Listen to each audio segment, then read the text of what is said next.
Breaking news ભાવનગરથી શહેરના રાધનપુરી બજારમાં દુકાનમાં આગની ઘટના. ગીચ વિસ્તારમાં હોલસેલ કટલરી દુકાનમાં આગની ઘટના બની છે. દુકાનમાં રહેલો તમામ સામાન બળીને ખાખ થઈ ગયો.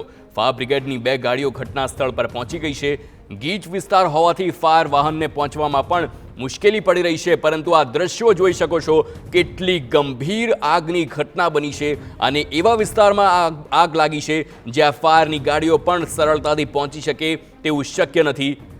રાધનપુરી વિસ્તારના બજારમાં ભીષણ આગની ઘટના અને તેને ઉલવવાના તમામ પ્રયાસ ચાલી રહ્યા છે.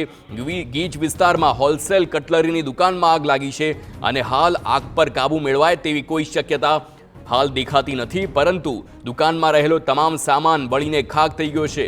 જે પ્રમાણેની આગ લાગી છે આપ જોઈ શકો છો. આ દ્રશ્યો ખૂબ જ ગંભીર છે અને શક્યતા છે કે જો આ આગ સમયસર તેની પર કાબૂ નહીં મેળવાય તો આસપાસની ઇમારતોને પણ નુકસાન થાય તેવી શક્યતા છે અને ત્યાં જ જે પ્રમાણે ઇલેક્ટ્રિસિટીના વાયર છે તેને પણ ઇલેક્ટ્રિક શોકના કારણે શોર્ટ સર્કિટ થાય તેવી પણ શક્યતા છે. પરંતુ આગ એવી ગલીમાં લાગી છે જ્યાં ફાયરના વાહનો સરળતાથી નથી પહોંચી શકતા અને એટલા માટે જ આગને બુઝાવવા માટે સતત પ્રયત્ન કરવા પડી રહ્યા છે. હાલાકીનો સામનો પણ કરવો પડી રહ્યો છે.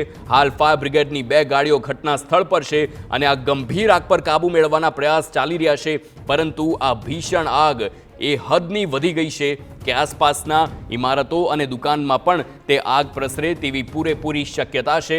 આપને જણાવી દઈએ, શહેરના રાધનપુરી બજાર અને આ બજારમાં કટલરીની દુકાનમાં આગ લાગતા જ તમામ સામાન બળીને ખાખ થઈ ગયો છે. સ્વાભાવિક જ આગ એટલી વિકરાળ છે કે તેમાં કંઈ પણ બચે તેવી શક્યતા નથી, પરંતુ આ આગ કેવી રીતે લાગી તેની હાલ કોઈ માહિતી નથી મળી રહી. તે આગ પર કાબૂ મેળવાયા બાદ જ બહાર આવશે, પરંતુ આ દ્રશ્યો અને તેના કારણે જે પ્રમાણે આગના કારણે જે ધુમાડા છે તે પણ દૂર સુધી દેખાય છે.